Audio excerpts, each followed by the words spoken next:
All right, hi everybody. I'm just going to give everybody a second for their audio to join and to get up to speed.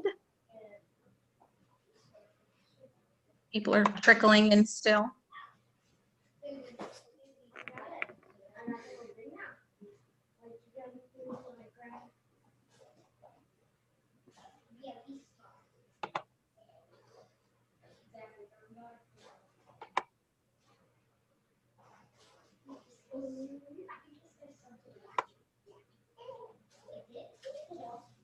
All right, welcome and thank you for attending the Hinkle, Pryor and Fisher Virtual Parent Empowerment Conference. My name is Christina Tosti and I'll be your moderator for this workshop entitled Entrepreneurial Spirit in the Retail Industry. Our presenters for this session are Terry Niepert and Diane Macaluso from Ken's Krew, Inc. Before we begin, we ask all participants to mute their microphones throughout the session. This workshop will last approximately 90 minutes, and if time allows, the presenters will take questions intermittently throughout the presentation. Please ask your questions through the chat feature in the control bar, and I'll ask as many of them as I can, again, time permitting. Now to introduce our speakers. Diane Macaluso is a clinical social worker, currently working as a consultant for Ken's Krew, Inc., and working in a private practice as a mental health therapist. It was during her internship in the life skills program at a local high school where she was introduced to the Ken's Krew program and instantly saw the value in what they were doing. As luck would have it, a position became available just as Diane was graduating with her master's degree in social work. Diane has been with Ken's Krew since August of 2010, where she held the position of program director. Diane has worked to help the program expand into 9 states, and while currently employed as a full-time therapist, is staying on with Ken's Krew as a program consultant. Terry Niepert is the Director of Vocational Training for Ken's Krew, Inc. Ken's Krew has been partnered with Home Depot for over 22 years to provide vocational training and competitive employment opportunities for young adults with disabilities. Throughout her career, Terry has worked with adults with disabilities in public, government, and nonprofit sectors with a focus of program development, startup implementation, as well as advocating for clients served. In 2015, Terry expanded the program to Florida, where they have currently over 100 young adults with disabilities employed at Home Depots throughout Palm Beach and Broward counties. She currently oversees the program for over 450 workers in 9 states. Now, without further ado, take it away, guys.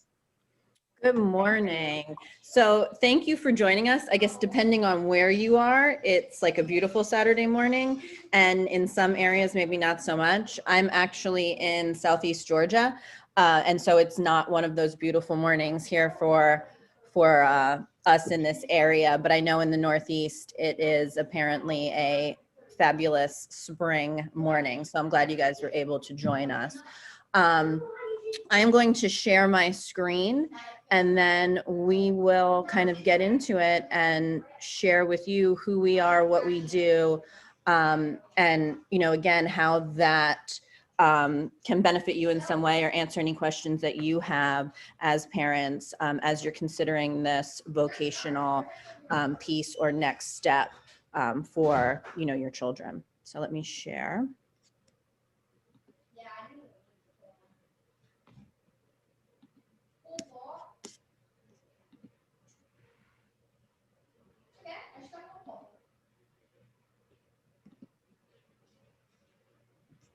Okay, are we good? Everyone has our PowerPoint up. So as Christina said, I'm the Director of Vocational Training. Diane and I have worked closely together for the last 7 years. We both kind of have personal, stories and perspectives with Ken's Krew, which is awesome. Because it makes it even more meaningful and impactful for us, to the point that Diane left us, but still doesn't leave us, which is an awesome thing, because she and I do work very, very well together. So she actually stepped down from the director position in the fall, right, Diane? Yeah. And I stepped into that position, but she and I had worked really closely together, with her predominantly covering the Northeast, and she's New York based, and I covered the Southeast as well as Michigan for the last 6 going on 7 years.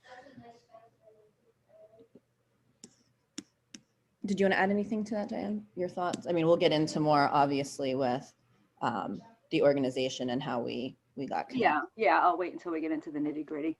Okay, so quick question for you as the audience, and if you want to type your answer into the chat box, Christina will read some of them for us. You know, why did you choose this session and what do you hope to get out of it?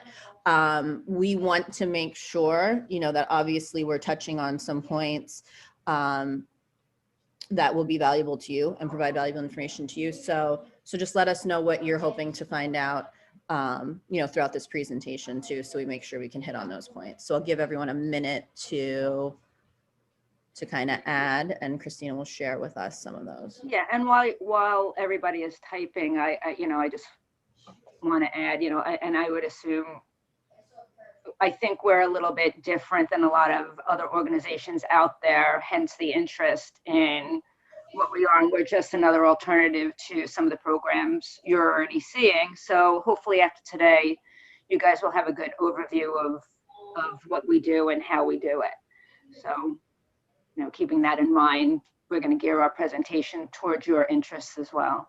Yeah, absolutely. You know, the cool thing about doing this and the fact that we've done it kind of for so long at this point is we're going to be presenting to you on our organization and our perspective on it and who our corporate partners are and what we have seen in the world of vocational training and job success for individuals with disabilities.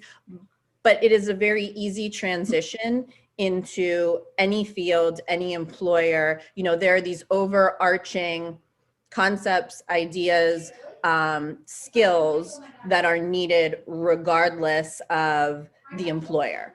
So, keep in mind our examples are very specific to what we do in the area that we're in. But we have seen and kind of had enough experience at this point to realize there's an overall picture to what leads to success in employment for individuals with disabilities.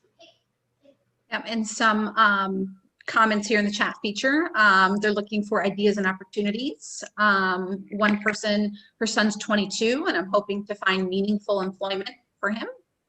Another, looking for the future for my son to get a meaningful job, worried that job opportunities are limited for the special needs community.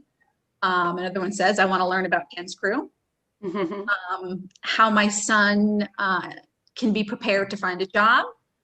Joined to learn how individuals can best communicate with his supervisor. I wanted to know about Ken's Krew as I've not heard of it prior to today. Also, how can my child gain meaningful job skills and apply? So those are some of the questions or some of the comments that we have. Thank you for not throwing us any curveballs.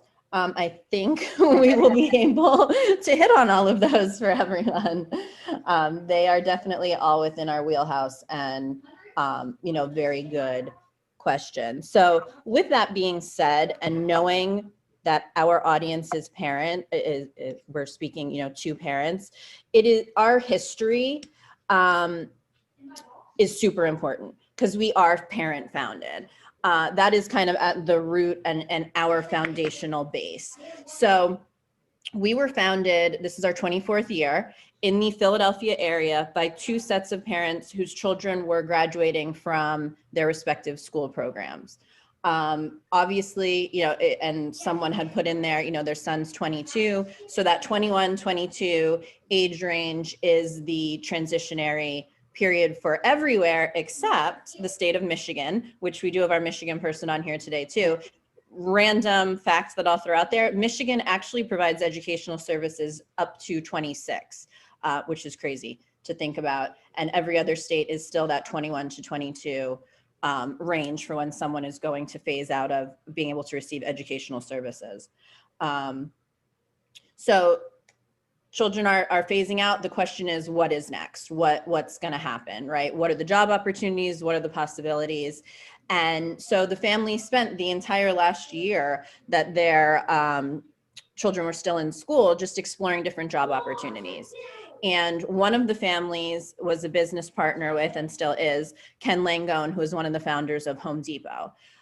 Ken found out what they were trying to do, and he said, I don't even know if this is a viable option. I don't know if this is going to work, but let's give it a shot. And for the entire first year that we were in existence, we started in a Home Depot in South Philadelphia with one worker and one job coach, and we learned everything Home Depot, and we figured out how to make that work and how that could be a fit for certain individuals. Again, this is not a catch-all for everyone, but we learned this employer and what their needs were really well so that we would be able to match up suitable applicants or candidates to do the position at Home Depot. Now, I say position because it's retail and it's customer service. However, once you get inside of Home Depot, we have found, we have multiple opportunities to job carve and kind of select tasks and based on the individual, and their strengths. So that's kind of a really nice thing, even though Home Depot seems like it's its own niche and kind of a small opportunity, like, oh, you have to work in Home Depot. Within Home Depot, we just have all of these options that have led to kind of allowing us to bring in a wide range of individuals to work, again, based on their strengths, that we go from someone who is stocking shelves or organizing and front facing to someone who is mixing paint to someone who is now working full time for Home Depot. So we run the gamut in terms of, the individuals we serve and what their strengths are. So fast forward 24 years into today, and we are in 9 states. So we spent approximately our first 15 years or so in that Northeast block: New York, New Jersey, PA, Delaware, Maryland. I'm originally from Pennsylvania, and I actually worked for the family when I was in graduate, one of the families that founded the organization when I was in graduate school. So I kind of went and did my own thing and taught and gained nonprofit experience and experience in the field. And I was able to come back to them almost 7 years ago now and start the program for them in Florida, because I was living in the South at that time. From Florida, we expanded into Georgia, the Atlanta area, which is where Home Depot corporate is located.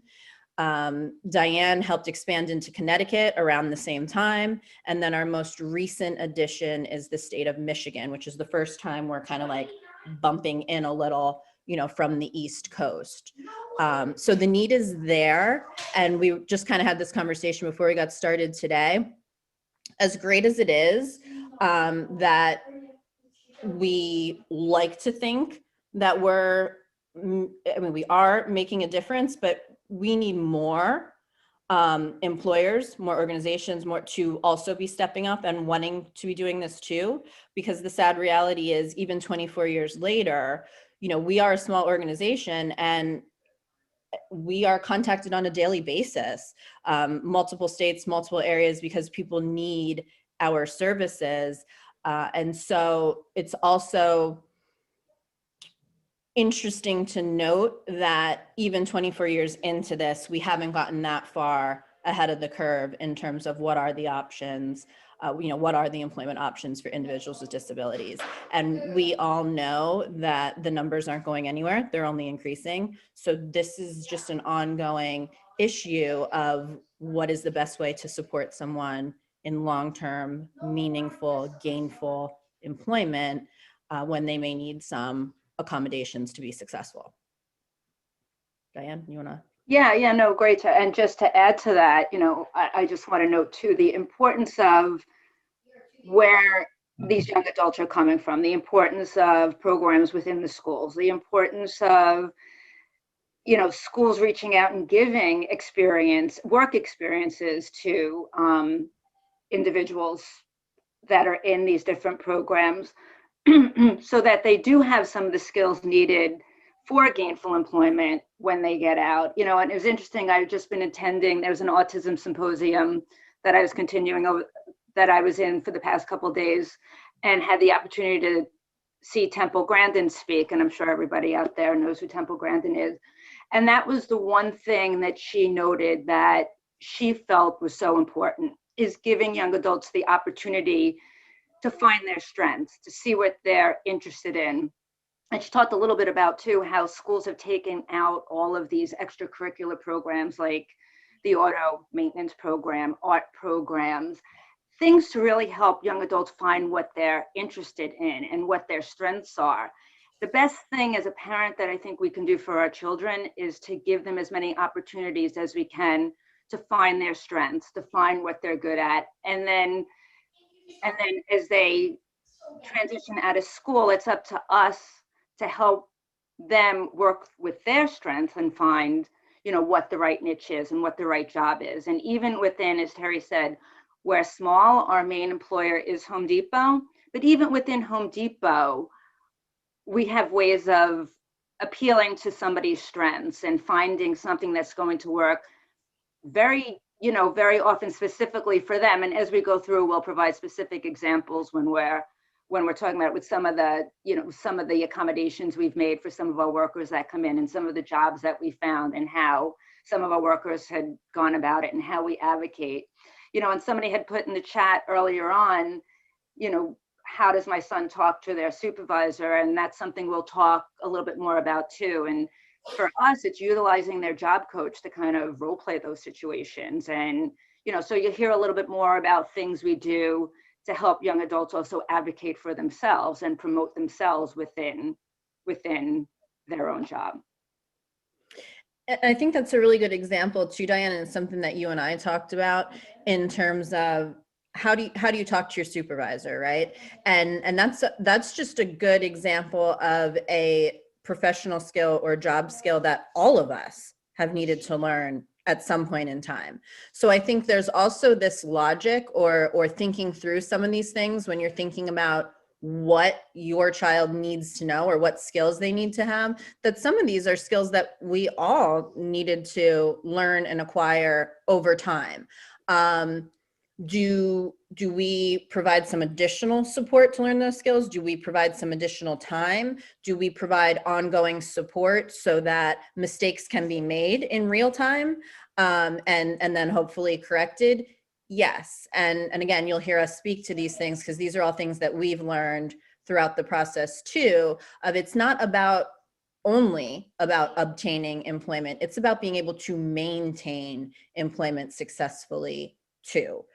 We wouldn't be any different from your state's vocational rehab services if we were only about obtaining employment. There is another piece to us that again is very foundational in who we are. Of our focus is also on being able to retain employment, or the reality also being move on to other employment opportunities, but certainly not just get a job, retain it for 3 months, 6 months, hopefully fingers crossed a year, and then kind of be out of that loop and now be back to square one of what are my options and what can I do. So there's definitely a retention piece that we focus on too. And regardless, whether it's retention in that job or moving on to a different position, it's with this logic that there are ongoing skills that need to continually be worked on. And again, my argument is that's all of us, right? If that's where all of us go in terms of developing ourselves professionally too. We don't stop developing certain skills, or at least hope that we don't. Right, and absolutely, and I don't want to get too far ahead of ourselves, but somebody had just put in, and also teaching people to talk to coworkers appropriately. So one of the things that we will talk more about is our ongoing support and some of the other things we do other than just the job coaching piece. And one of those things is we hold crew meetings, which we do during COVID, we were doing on a weekly basis, but typically we do on a monthly basis. And we hold different workshops for our individuals in the program to go over those very skills. That will be a whole topic for one of our meetings, talking to co-workers appropriately. When we find individuals who are struggling with that specifically, we've also input one of our coaches is phenomenal at this, and she started what we're referring to as kind of a social skills boot camp, which is helping us out with when individuals are having, a difficult time with certain areas. She'll put 4 or 5 of our workers in a chat room, and they'll go over these very basic skills that, that we can just help reinforce. So as we go through, you'll just hear about some of the other things we do in addition to the job coaching piece, which we feel helps us retain our workers and helps keep our guys employed and girls. And COVID was actually a blessing in that regard, in terms of, as everyone transitioned stuff virtually, and we did too, for the first time, like Diane said, we had done these meetings within a state, within a region. And so we've always brought our workers together for those ongoing trainings, as well as for them to have social interaction amongst themselves. Because as those school programs fade away, again, the options are limited even now for the social piece, which is directly connected to being successfully employed too, which we'll hit more on. So one of the cool things that came out of this is, for the first time ever, we were able to pull all 9 states together and allow them to interact with each other and to participate in activities together virtually, as well as our staff too. So like Diane said, here we have someone in Florida who, this is her strength. She's phenomenal, super organized. Well, I can pull any worker from any state now into a virtual, meeting or session with her, which has been a great benefit to us too on the retention side. And even the feedback from, our workers, we were able to do a talent show last year. So we kind of broke everyone down, and in their smaller areas, they kind of did the first round, and then we did a second round, and they did the North against the South, and then we kind of did a final. And we involve our employers in that. They serve as judges, they participate. We had a Home Depot management member who was our MC, for the event, and so they get really involved too. And I don't know if I even mentioned this to you, Diane. They're asking now, because we're like a year out from when we did this, of like when we're doing it again. And I put my head down, because like we've been going event after event after event, and now this is something that they're looking forward to. So we'll have to kind of sort that out and get back to planning that and letting them do that too. But it was cool to watch it unfold, because you would have someone in New York talking to someone in Florida and be like, hey, can I get your information? We can talk on Zoom, and we'll have a jam session, because of course we have musicians and all different talents were coming out when we were doing this. So it is, I want to say, a cool byproduct, but it's not a byproduct, because again, these are all just very valuable skills for our guys to continue to grow and develop and have the opportunity, to have these interactions. So with that being said, I'll give you more of our front end part of this. So what does it look like? Because I know that was a question too, of who we are, what we do, how you get involved with us. So I'll give you some of the nitty gritty too, just so that you have an idea of what services we are specifically able to provide. We are, again, no secret, Home Depot is our primary corporate partner. We have recently, we're coming on the tail end of piloting a Scott's Miracle-Gro employment opportunity in New York and Florida. Those are the 2 areas that we piloted the program in. It was extremely successful. Part of the reason why it was extremely successful is Scott's works within Home Depot as well as Lowe's and Walmart, but our pilot with them is to have individuals who work for Scott's within Home Depot. So they're specifically working with the Scott's products. And so no secret, or this is again how we are successful and how our workers are successful.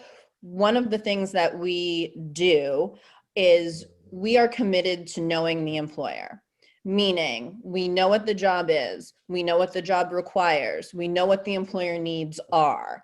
And with that being said, we are committed to finding an individual who has the strengths and abilities to meet those employer needs. And that's a very different way of looking at, well, someone needs a job. Oh, Home Depot's hiring, why don't you go apply at Home Depot? We are vetting for a very specific job. And while we will continue to add employers that we want to partner with, we definitely recognize that as being a need, it will always be within a relatively smaller capacity, not only because we're a smaller organization, but because, again, we are committed to knowing the employer. And if we get into 20, 30 employers, it's going to dilute our model because we can't possibly know 20 or 30 employers inside and out and now be able to give them talent or individuals that are a good fit for the job. So we are certainly not looking, and we're not in the business of putting a square peg into a round hole. And so with that being said, there's this whole upfront vetting process that we do, always with keeping the needs of the employer in mind. So we have an application process, which is kind of our first run through or look at a potential applicant or candidate.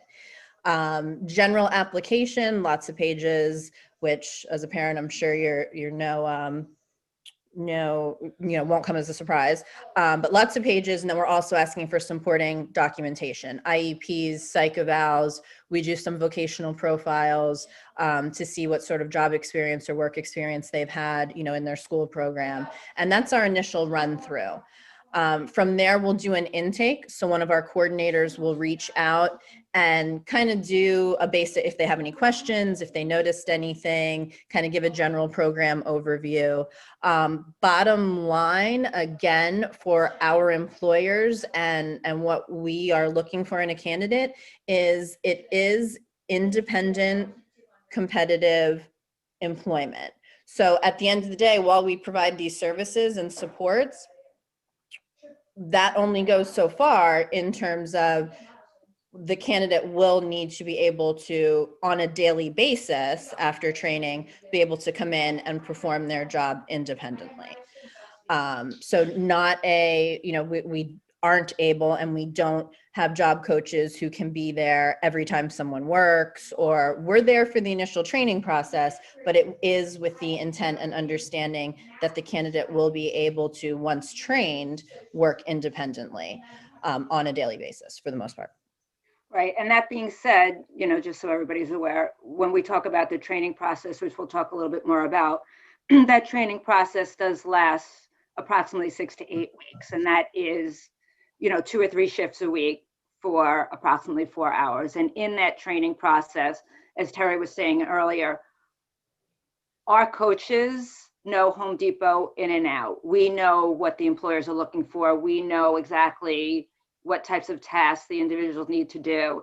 So we're getting them very comfortable and in a routine of what they're going to come in and what they're going to do on their own once the job coach phase is away. We're also introducing them to the natural supports within the store so that they know who they can go to when the job coach is not present. We're not walking away if we still think somebody needs a little extra support, but we do a slow phase away process once we're getting to the point where we feel like they're ready, where we might come in 2 hours late one day or leave 2 hours early and then check in to see how everything went. So we are really getting them ready to work independently, but bearing in mind the goal is for them to be able to work independently. And so again, fitting with that logic of meeting the needs of the employer, after we do that initial intake, we will set up an interview. And so we will sit down one-on-one, preferably. COVID, we have done some of these via Zoom. Again, it's not our preference, but we will do an interview with the individual. I'll be completely honest, it's a pretty extensive interview. Now, we don't treat it that way. We're not putting anyone under we want to sit down and just have a conversation. But the point of that conversation, even though we call it an interview, is we really are digging at the strengths of the individual, and that's what we're looking for in having this conversation. With that being said, it also very much so preps them for the fact that if they move on to the Home Depot hiring process, they will have to do an interview, and it's much easier than ours. So we're purposely set up that way that it's this longer conversation and opportunity to have this conversation with us and talk about themselves and tell us about experiences they've had, with the also intent that this is something they'll have to do with a Home Depot store manager too, but just on a lesser scale. So we kind of overshoot to make sure that they're prepared, to do a very basic interview. From the interview process, again, scheduled at a different date, none of this is back to back to back. We will also schedule a store assessment. Big deal, because in some cases we have individuals that have never been in a Home Depot, right? So that just may be their first exposure even stepping into a Home Depot. And then that's very telling for them and for us if it's something that they're comfortable with. And from there, even if it's someone who is familiar with Home Depot, they go with dad to pick up house repair supplies on a regular basis. It gives us the opportunity to go through different departments, do some different job tasks. And at the end of it, we have a conversation of, what did you think? What did you like? What department did you like? What did you like doing? And of course, we're noting too, while we're working with them, what their strengths are. They're super observant and, really good at sorting, which means, like hardware or those sorts of things where it comes down to those nuts and bolts that are, millimeters off that I can't tell the difference of, but someone who really has, attention to detail is honing in on those things. So they may be a good fit for that.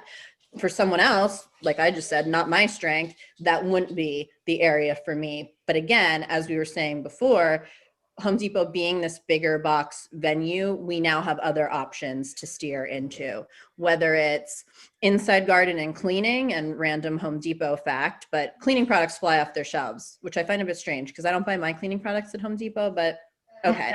So it's an area that there's just constant shelf turnover, which means they need shelf maintenance. So there are very many store managers that is a need. Like, they are happy if someone is in that general area for a couple hours a day, because they're just making sure that everything is there and kind of reorganized and sorted, because it's moving off of the shelves so fast. We have outside garden, obviously in the Northeast, a little more seasonal. Actually kind of seasonal in the South too, because we go from hot, hotter, and hottest. So in our hottest months, we're certainly not throwing anyone out in inside garden, and there's really nothing alive out there anymore anyway, similar to winter in the Northeast. But when, the weather is cooperating, there's always a need to be doing something in, outside garden, whether it's plants and watering and that sort of thing. So those are all the things we'll kind of look at during a store assessment. After that, we will sit down and have a conversation with the individual, with you as the parent, and we will kind of give you a recap of everything we saw, and we'll ask any additional questions that we have. And from there, we move on to making a recommendation to our admissions committee, who reviews then this entire application packet. And the coordinator that does all of this is passing it on to the admissions committee as a full application with their request for approval at that time. If they have gone through the whole process and they're comfortable, they're requesting that it's approved. So it's reviewed. Any additional questions that we may have are asked of that coordinator, and they'll come back and ask the candidate or the family. And then from there, we will move on with approval. It will then go to the Home Depot hiring process. So at this point, and again, a little different, we're not an internship. So that's a lot. Like I just said, we do a lot of things, but we do a lot of things because we, again, we're promising the employer we're giving them a qualified candidate for their position. And they, with our 24-year relationship with them, believe us, right? So they allow us, or not allow, but they support us in hiring someone into Home Depot as a Home Depot associate. Then they take our recommendation and they say, hey, if Ken's Krew went through this process and they're recommending them, we trust that it will be a good fit and a good match. And so they go through the entire Home Depot hiring process, which is a Home Depot application, meeting and interviewing with the store manager, background check and drug test, and then your final hire paperwork, I-9, any paperwork that we've all done, for employment. And then they are hired in. They're a Home Depot associate. So again, this is why we do this extensive upfront process, because it's not something we're trying on for size. And that's very different than what a school program or transition program was offering.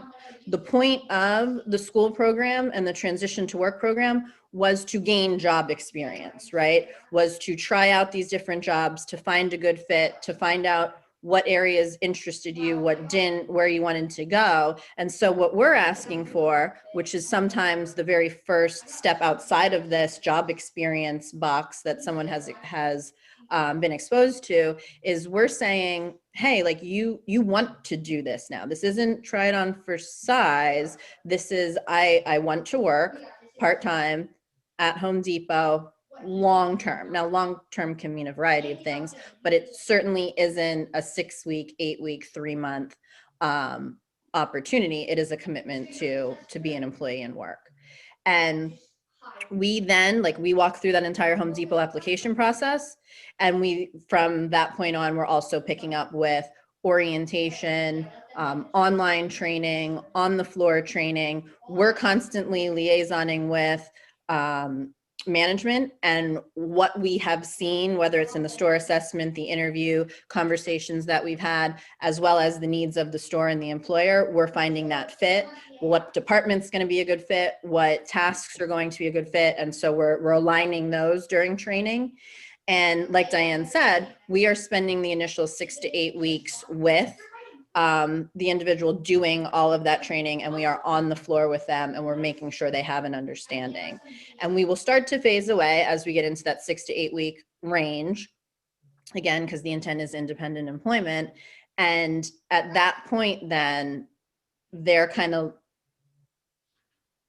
not on their own, or not, I wanted to say, like, we allow them to fly, and we do, but it was also with this understanding that we are there, right? More than likely, we have other individuals in that store who are Ken's Krew members. We're constantly having conversations with management. We're constantly in and out of the stores. We are in contact, whether it's because we have some virtual meeting opportunities or we're scheduling stuff in person.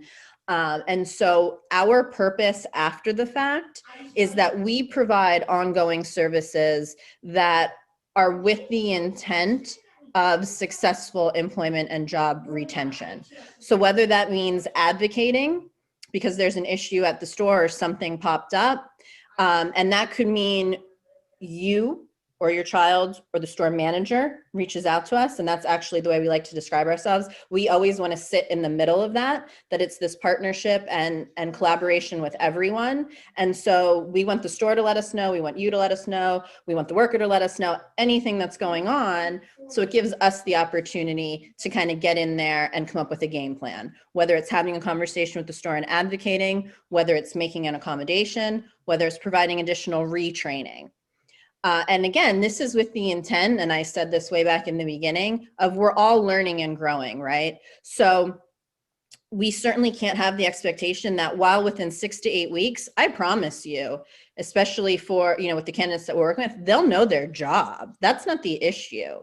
The issue isn't going to be, well, what do I do? How do I do this? Like, that stuff will be, well handled and understood within those 6 to 8 weeks. It will be what happens in an ongoing work situation, whether it's building relationships with coworkers, how do you interact with your supervisor, what's appropriate and inappropriate for that interaction, what is an inappropriate or appropriate coworker interaction, what do you do when customers, which they will be, are rude or nasty. And while we'll role play those things, and there's always conversations about them, sometimes those things just have to play out in real time too, and then we can kind of address them from there, or provide some direction, if that makes sense. So that is where the notion of retention and where we come into play, of we will never completely back away, because what we have seen over time and for the long-term success of someone in retaining employment is there has to be something. There has to be something available, again, whether it's the advocacy, the retrain, additional training, it's going to come up at some time. And, really what we have seen is if someone is losing their job it is due to soft skills, not hard skills, not could I stock a shelf, could I empty a box, could I mix paint.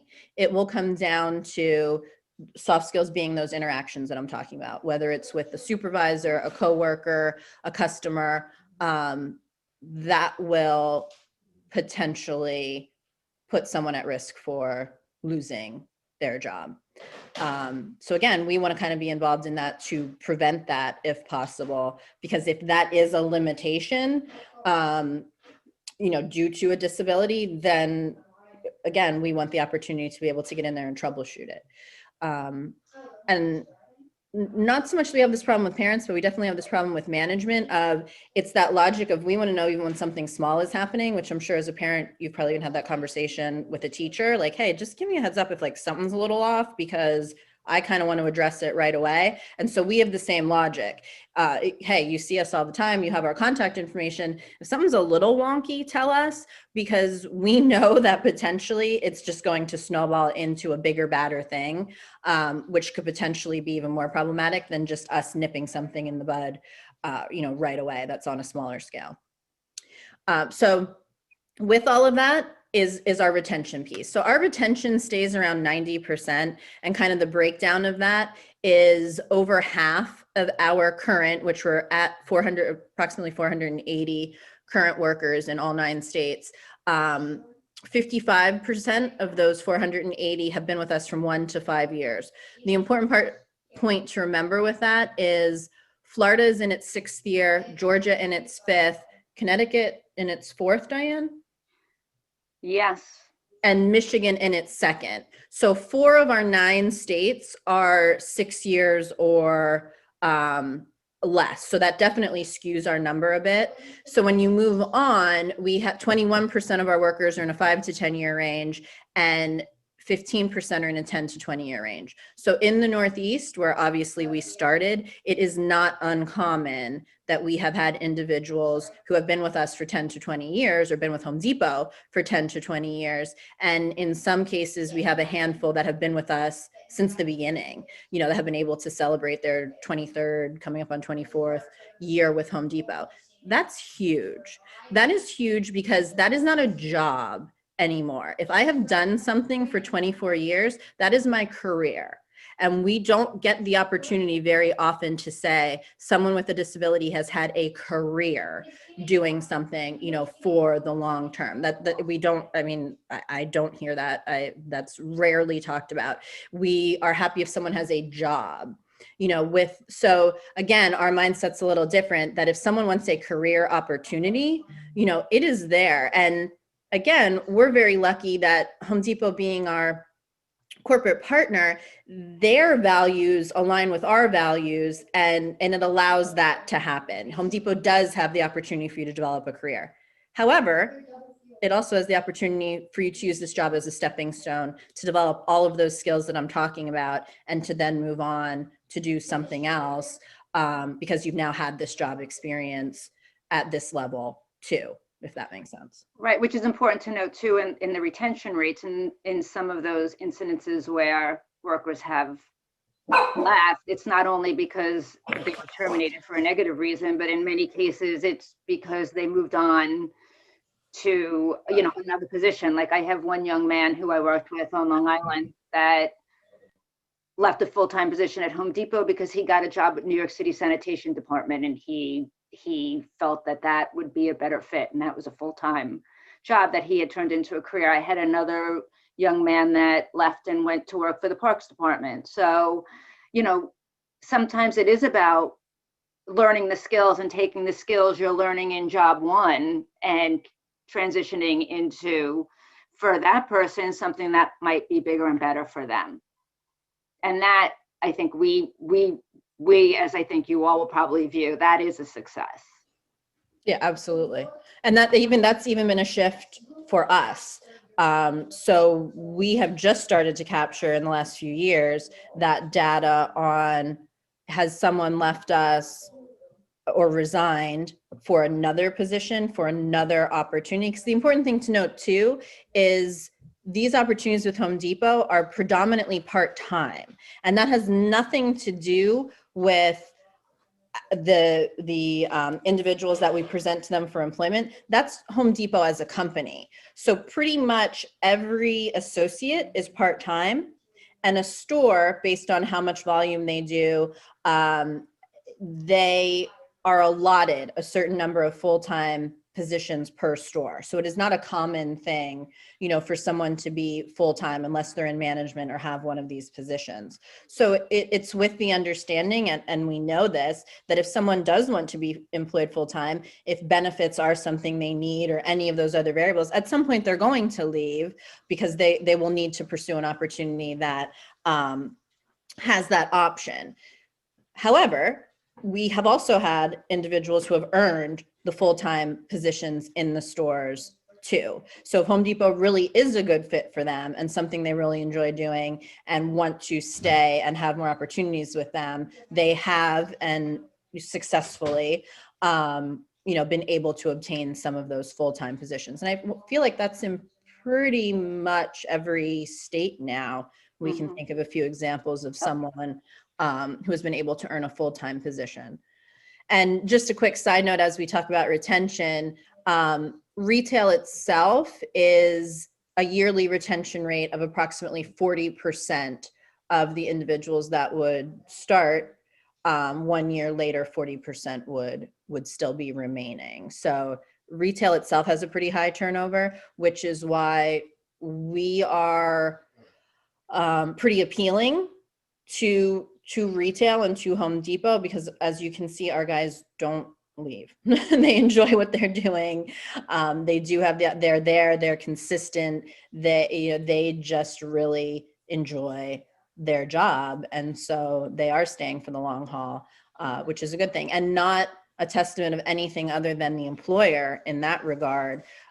Because they kind of form their own little Home Depot family, and they're happy there, and they're satisfied, and they're welcomed and embraced, in that store, which is definitely kudos to Home Depot, and another reason why this works. So we briefly talked through this in terms of where do we get our applicants? Anywhere and everywhere. We will reach out to schools. We will have conversations with schools and different programs, different organizations. We're talking to you today. Any outreach that we do, we're more than happy to do, explain who we are, and from there vet and collect applicants for the states that we are in. When we've also been able to switch a lot of this up, as you can see today, to virtual, presentations and meetings too. They then go through the assessment process, which I talked you through, of the application, the interview, the store assessment, a final meeting. Then we have this training piece of the 6 to 8 weeks of getting them in and acclimated and trained on their job task. And then this ongoing continuing education piece for job retention. The other thing that I didn't mention, which is equally as important when we talk about all of this being a partnership, is if we are getting into a new store, or we get a new store manager, or because again, we have this turnover in retail, and with Home Depot, not even just turnover, but management move from store to store. So if it's someone who's not familiar with us, we will get into that store and we will have a conversation about who we are, what we do, what the expectations are, and we will do what we call a strategy session with management, the management team within a specific store, if A, we haven't done one in a while and there's been some of that turnover, or B, it's a new store and we haven't been in that store before. So we definitely want to provide the support to the employer too, of what does it look like to employ an individual with disability? What do you need to know? How can you support them? So we definitely provide that service to them too. Did you want to add anything to that, Diane? No, I just wanted to add, we also, and our job coaches do a great job at advocating our program, even with above and beyond the Home Depot store manager, where we have relationships with the district managers, with regional managers. And when we reach out to a regional manager, particularly like if we're trying to get into a new store, or a district manager, it's extremely helpful when we have such a great track record, and we even have regional people on our board of directors. So it's extremely helpful for store managers to know that we have the support of their higher ups that value our program, that knows it's been tried and true, that knows it's been time tested, that we have this great retention rate. So it also helps us to, maintain our workers within the stores and get into new stores and employ more individuals. Yeah, what I just put up, it's just a few testimonials from some managers on current workers. Erna has been with us. Has got to be her 5th year, because she is one of our first, that we hired in Florida, and she is still with us. Taylor actually works at Wawa and is another employer that we are engaging in conversation with and would love to add as an employment option. So she kind of came to us in a roundabout way that a school program, or she had been hired into Wawa, I think, Diane, and then they just asked us to support her. Is that how that? Yes, yeah. Out with Taylor, and she's been successfully there. She has to be going on 5 years too, right? Close to it, four-ish. Kyle, what state is Kyle in? Pennsylvania. Is he a Pennsylvania guy?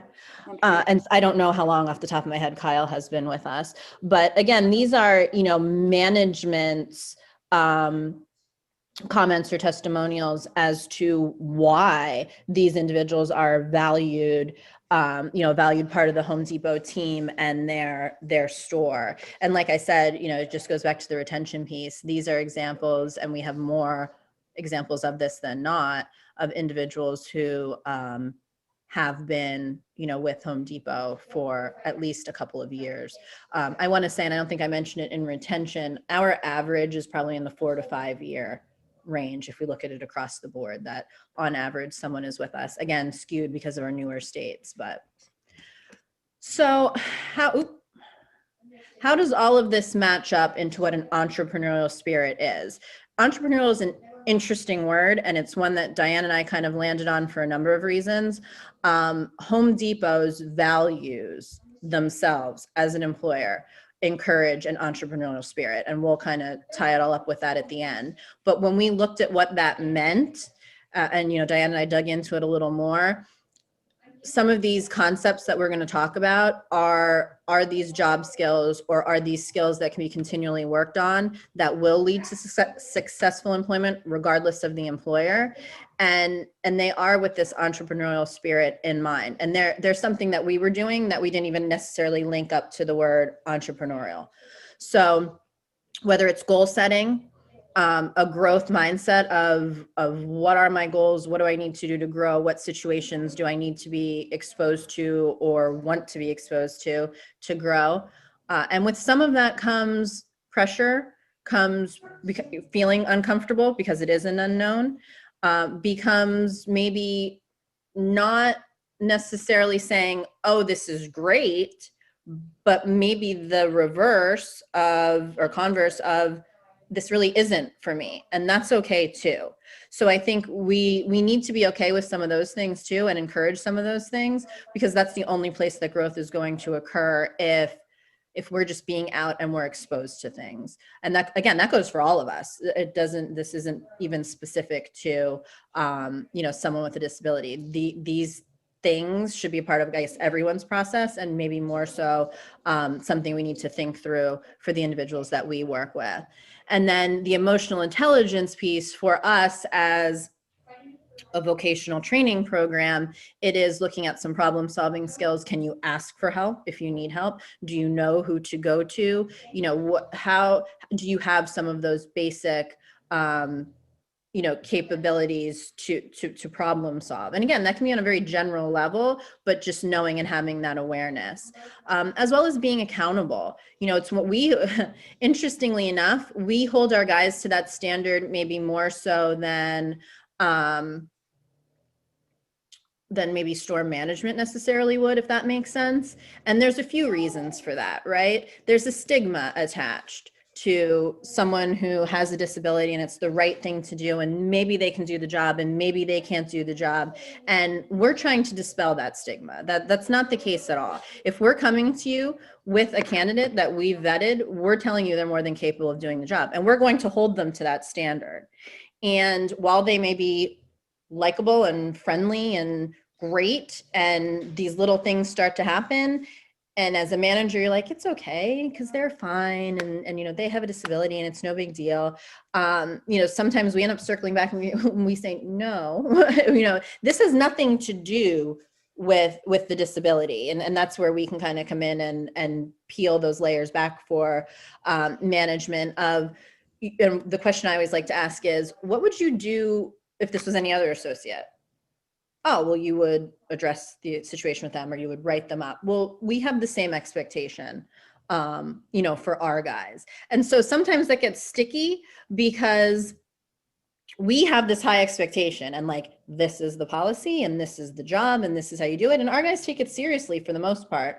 But when they are in a store and in an environment where maybe they're exposed to other associates that aren't held to that high standard, or kind of have some of those behaviors or professional skills that are less than desirable, it becomes, they kind of look at us then and say, but they're doing it, which makes sense. I mean, it's understandable. If you see everyone else doing it, we're telling you, no, you can't.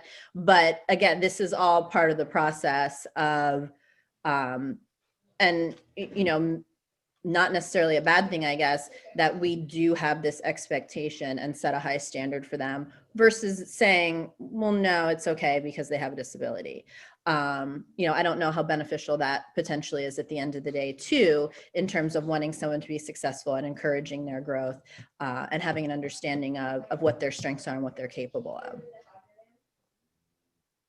Did you want to add anything to that, Diane? Well, no, and just the last one would provide individual and group soft skills and training opportunities. And yes, definitely important within the job. Also important, like as I mentioned a little bit earlier, to start giving individuals and giving your kids opportunities early on to do things. And sometimes I think it's easier in many cases, and as a mother myself, to do things for our own kids. And, but things that seem small, if you're calling in, we do so much online now that a lot of our kids aren't developing the soft skills and the communication skills that you need in face-to-face employment, but some things you might think about, like even little things you can do, is give your kid the phone to call in an order if you're ordering food, just think of small things that on a daily basis, if somebody comes to the door, let them answer the door and greet them, just to get them comfortable, and just a quick story about my own son, who was recently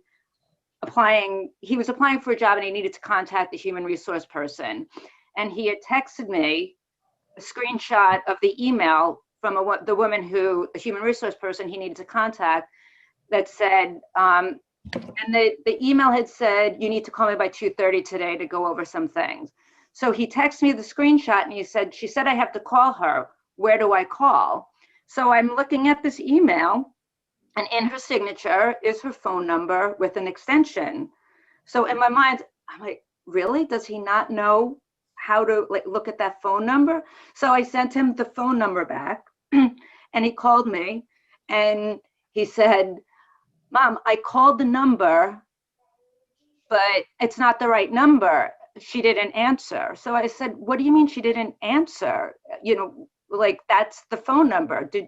What did you hear? He said, it just gave me all these options. So I said, well, did you listen for the option to press the extension number?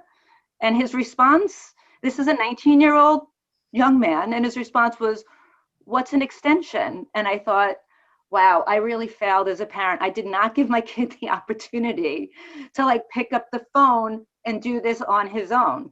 He eventually figured it out. He called back and dialed the extension, but I thought, that was a missed opportunity. And without a little guidance in that moment, and maybe a little too, that would be much later, but we could have addressed that much earlier on. So that was just kind of a funny story in my own world, where I thought this is what we all can be doing more of earlier on, giving our kids opportunities to communicate, and give them experiences that it's just easier to do ourselves sometimes. So just kind of keeping that in mind. And I think that's a very common, that it's a good example, Diane, because being a parent and being a vocational coordinator are two different things. Yes. And my kids being younger, I say, put that in the wash, and they look at me and they're like, which one's the washer and which one's the dryer? And I'm like, where have I failed as a parent? I'm like, the one that the water goes in is our washer. But yeah, so I get it too. And again, that's where we come in. And this is why we like to have this partnership, because we have a different perspective as a vocational coordinator than you or I, as we would as a parent. And, we get that too. Most of us, are parents. So we have that parent perspective also, but understand that it's different. I mean, that's just the reality of it.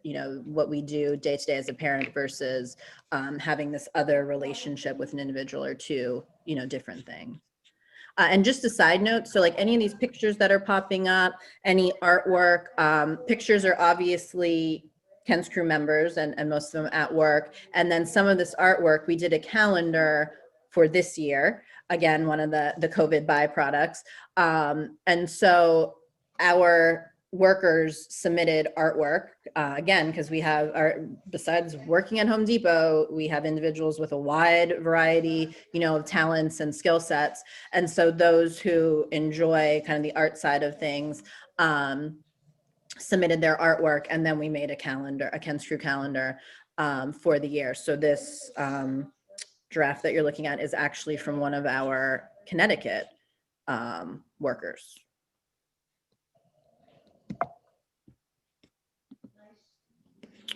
So goal setting, again, this is where we'll get into kind of this overarching concept of, is it beneficial for us to work with an individual that has had some exposure to some of these things?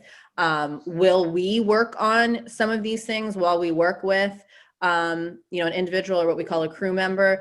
Absolutely. But there are also things that as a parent, you can be considering even early on, but obviously in moving forward too, of what next steps are. What does someone want to do? What are they successful at? What do they enjoy? And again, this goes back to just being exposed to things and finding what you like as well as what you don't like is just as valuable.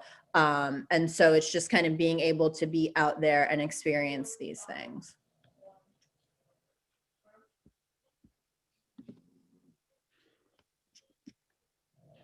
And so that gets into kind of not only having goals, but understanding that this is all a process, and ability to grow. Again, Home Depot is set up for that as a business and as a company, because they will encourage that as an employer, which is awesome.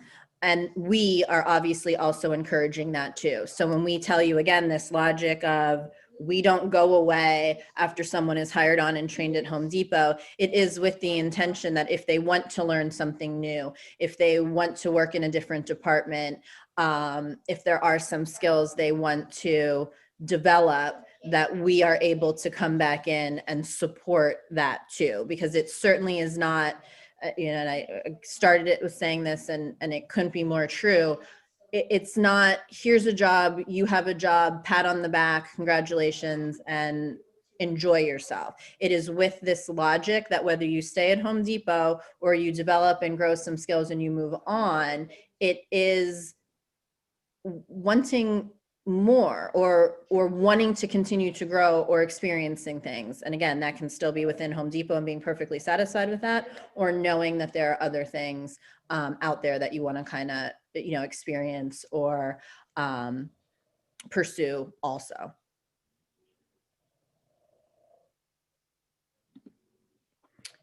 A good example of this, and we have a few, we can all, Diane will come up with a few, I'll come up with a few.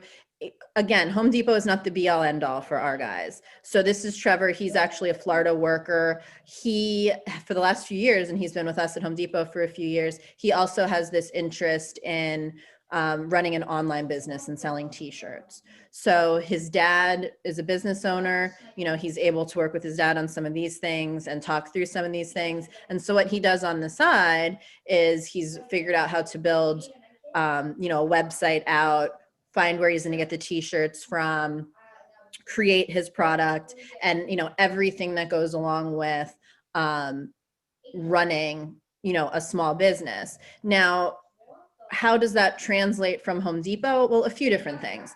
If you have bigger goals or other things that you're working toward, which we all may, you may still need to do something in the meantime, right? So having a part-time job and at least having some income coming in while you're also pursuing this larger goal, not necessarily a bad thing if that's something that someone can handle, of having both, you know, being able to do both at the same time.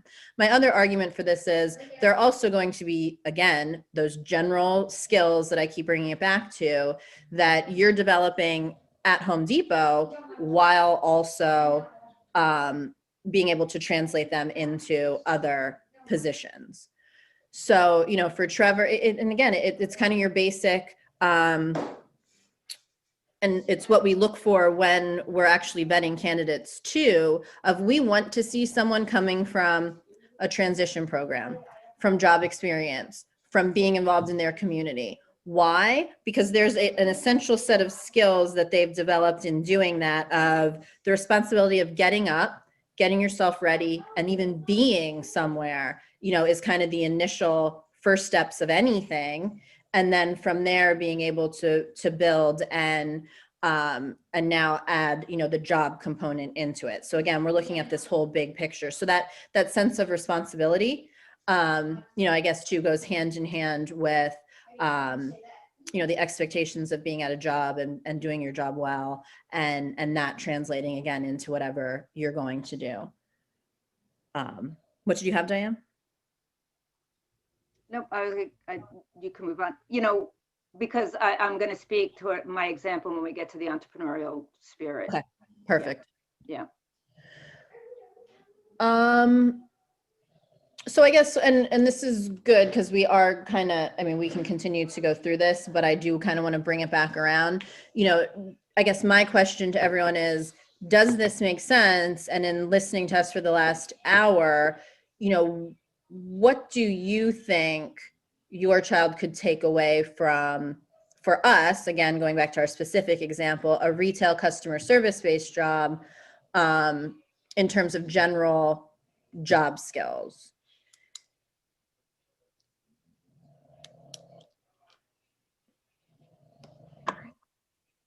So we'll just give them a second to answer. Do you want to field a couple of questions that have come through so far? Oh, absolutely. Go ahead. Okay. Are there CVS stores participating in Ken's Krew currently in New Jersey or New York? CVS has been, we're in the process of working with CVS. The CVS model is a little different than our model, so we're still kind of working with them, and it's been slow going with COVID. The CVS model is an internship program. It's not direct employment. So, and they have retail training centers that have been shut down because of COVID. And have they reopened yet, Tev? They are slated to reopen. They were hoping to reopen this month. Right. So we've kind of been on hold with CVS. We are hoping to be able to, you know, pursue that route, but we're currently not placing in CVS at the moment until those centers reopen. So good question, because I'm going to add another caveat to that too.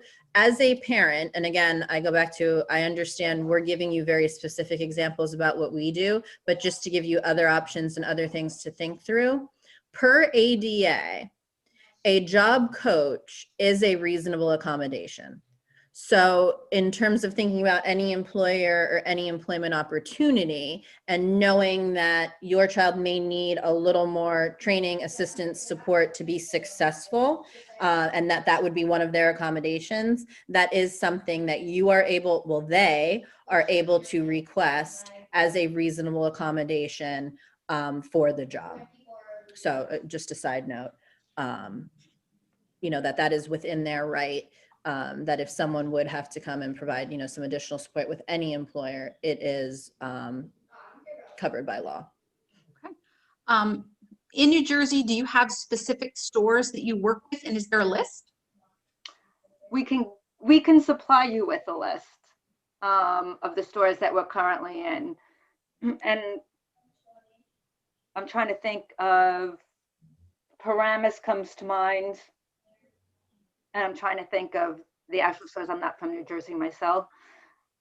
In New Jersey, it's north and south. We're kind of not in the central area. And we place based on the individual's needs, or the individual's needs, meaning, we have thankfully this relationship with Home Depot that if we get an applicant and we are in that area, meaning we have a coordinator in that area that can train the individual, we have the opportunity and the connections to reach out to that specific store, then introduce ourselves, introduce the program, and potentially get the individual in, which is a nice perk because transportation is always an issue, which is a whole separate topic. And so we want to place someone in a store that they have access to, whether it's because it's close to home, public transportation, or any other transportation services they have can get them there and pick them up and those sorts of things. So we always take those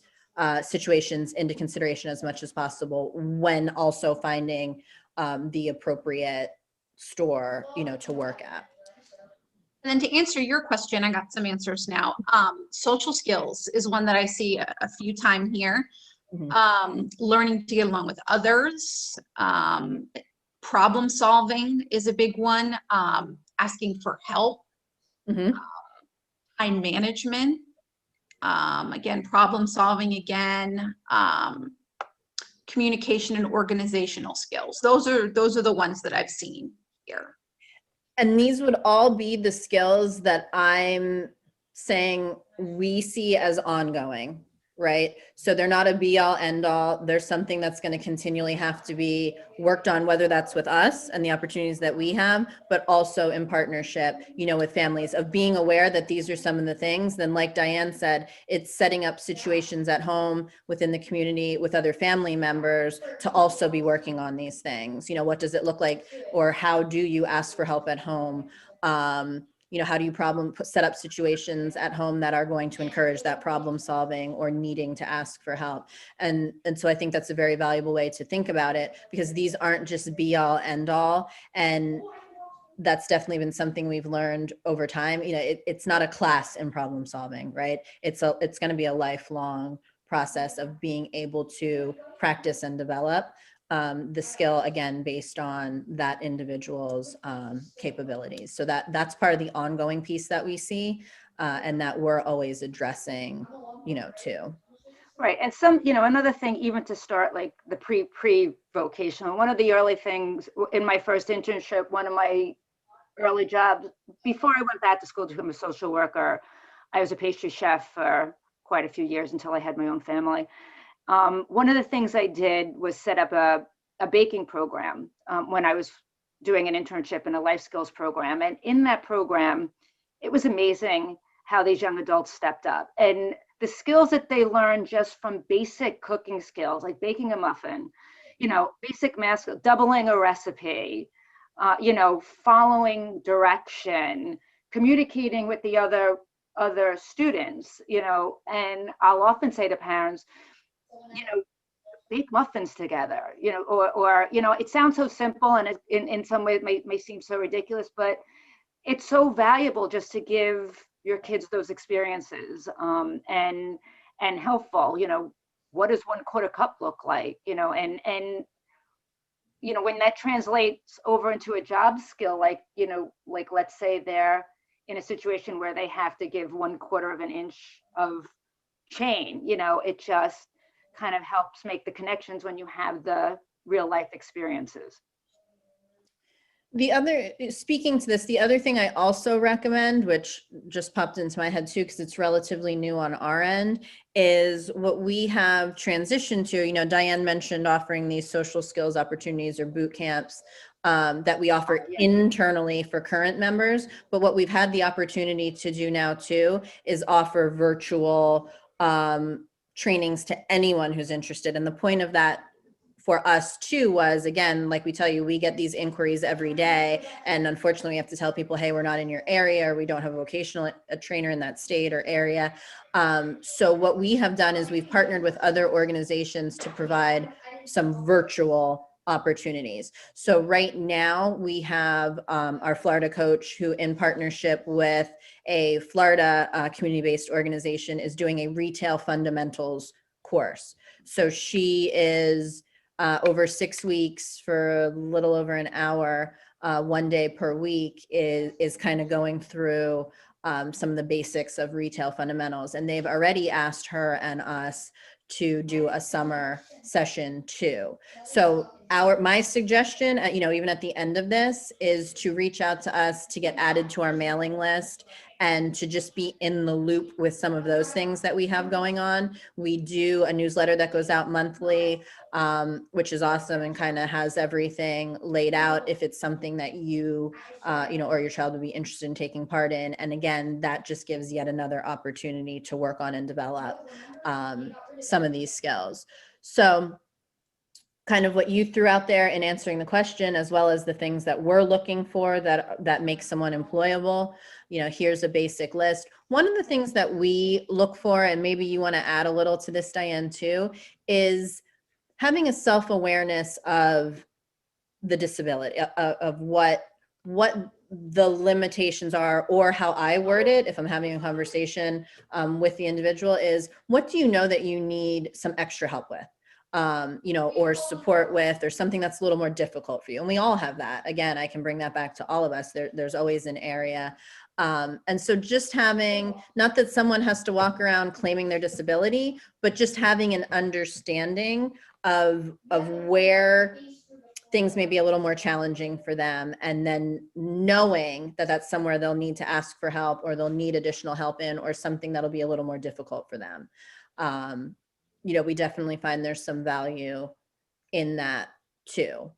What are your thoughts on that, Diane? Right. Yeah, no. And self-awareness is really important, and recognizing that. And one of the, Temple Grandin taglines that I took away from, that recent training was, different, not less. And them recognizing that they may learn differently. It doesn't mean they're any less capable than anybody else in that store.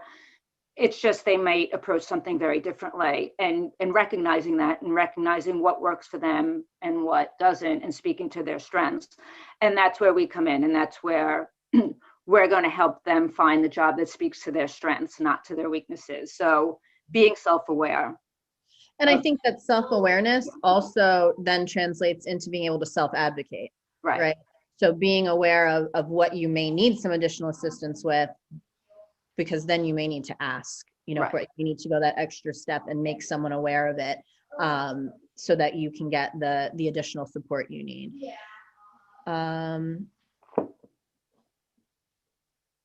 So, again, just kind of continuing, and we've touched on all these things throughout the conversation too, of being comfortable with the uncomfortable. So anything new, and I mean, we're even seeing this as an organization. We've all seen it in terms of COVID, right? Anything that's new or changes, or what I say, like moves our cheese, makes everyone uncomfortable. We all like consistency to some degree, and it's comforting, and it kind of gives us that routine. And so, again, I completely understand that for some individuals, that's even more difficult. These new situations and being exposed to things that make you feel uncomfortable, and just this notion of being comfortable with that moment of being uncomfortable. And that comes back to exposure and just being in situations that are new, that are a little more uncomfortable, and kind of getting through that, or as a parent supporting that process and being okay with it too. And this gets into, again, feeling comfortable with the uncomfortable is for us. And one of the things that we know is going to be a challenge for most of our workers, as well as pretty much for any associate that's in retail, is customer service is challenging.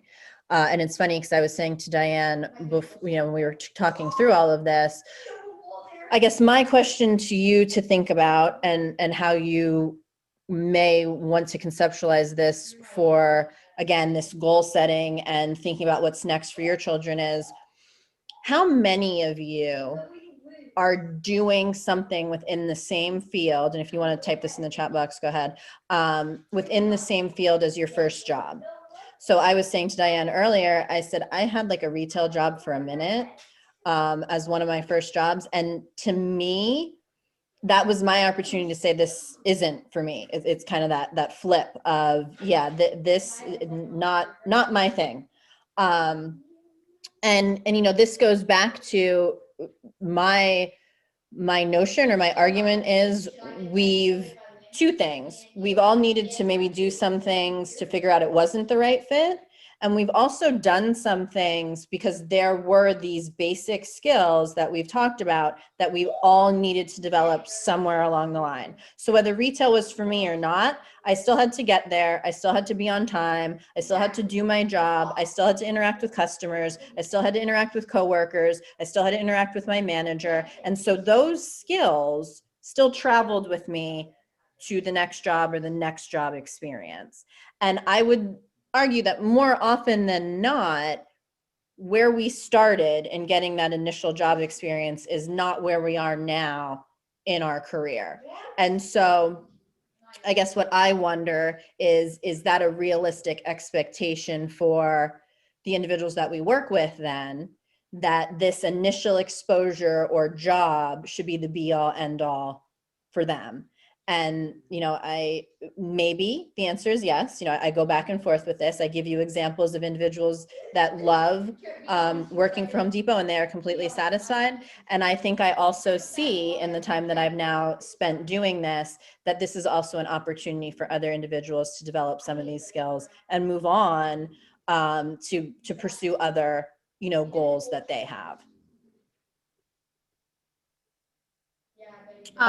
Yeah, there's a couple people in here that's saying, no, it's not an end all be all for their individual. Yeah, there's a few no's, that they see this as more of an opportunity to gain meaningful skills to move on. Yeah, absolutely. And the other component to this, it's a two-parter. You will definitely learn, and they will definitely be challenged in terms of interacting with others, and developing those social skills / soft skills. Pretty much interchangeable. Soft skills is the job version, but what it translates to is all of these social skills that we're talking about, the social interactions. Customer service challenges that, and I will be completely honest with you in terms of when we are vetting someone, we are making sure that they are going to be able to handle that. Not that they're perfect, not that they know 100% how to respond every time, but first and foremost, that it's not going to be a trigger or to extremely frustrate them. Because then that's not going to equal successful employment or be fair to them, because we're not looking to do anything other than showcase what someone's abilities are, not their disability. So if these interactions are going to be a source of frustration, it's probably customer service and retail is probably not going to be a good fit. And I lost what my other point was to that. Do you want to add, Diane, while I try to? So, and I was just going to suggest, I know we're short on time, so if we just want to finish up by, taking the last few questions, and it looks like we only have about 2 minutes left to go. There we go. Okay. Were there more questions, or? There were a couple. Do you have partnerships with Wawa? We're working on that. We literally, interestingly enough, we have a meeting with them on Monday to have more of a conversation with them. How much are parents typically involved? I felt like that was a good one. Oh, that's a great question. So, we do, unlike other organizations, we do enlist parental support. It's, you know, so what are parents actually doing? In parental support, we mean like, so we're an organization, we don't provide transportation. So, you know, is the parent going to be the person responsible for getting their young adult back and forth to their job, or are they going to, you know, provide travel training, or is somebody doing that for them? We do have occasional fundraisers that we send out emails. There's no mandatory amount that parents have to contribute. We have somebody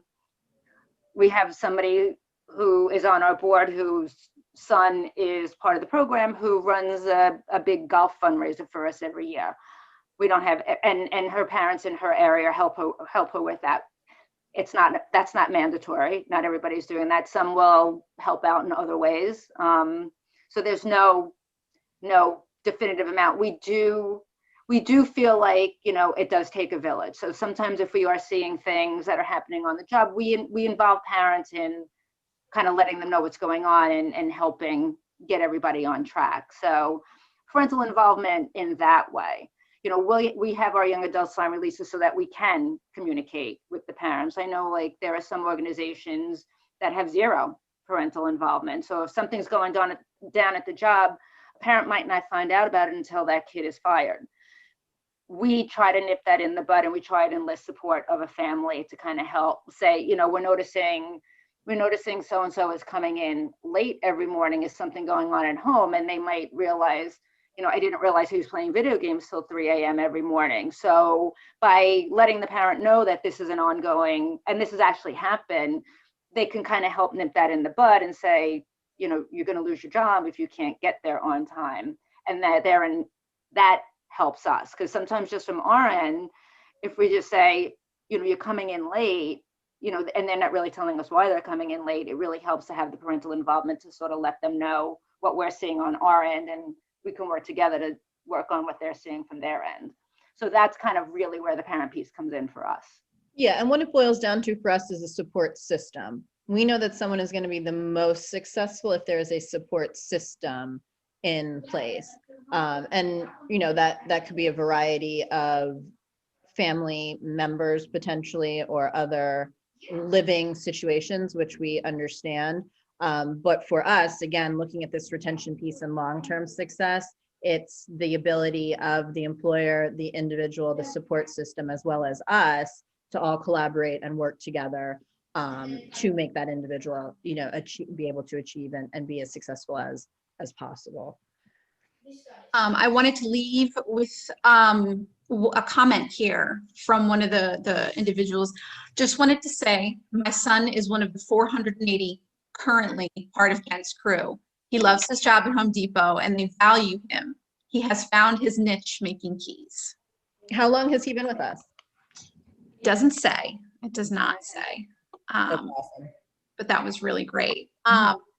We are running short on time here. Is there anything else for you guys you want to touch on, or? No, if anyone else had any other last minute questions. If not, I know I don't have, my bad, contact info on a slide, but we can make sure that you have our contact info. Like I said, whether it's getting added to our email list or reaching out to us directly with any specific questions, we welcome that.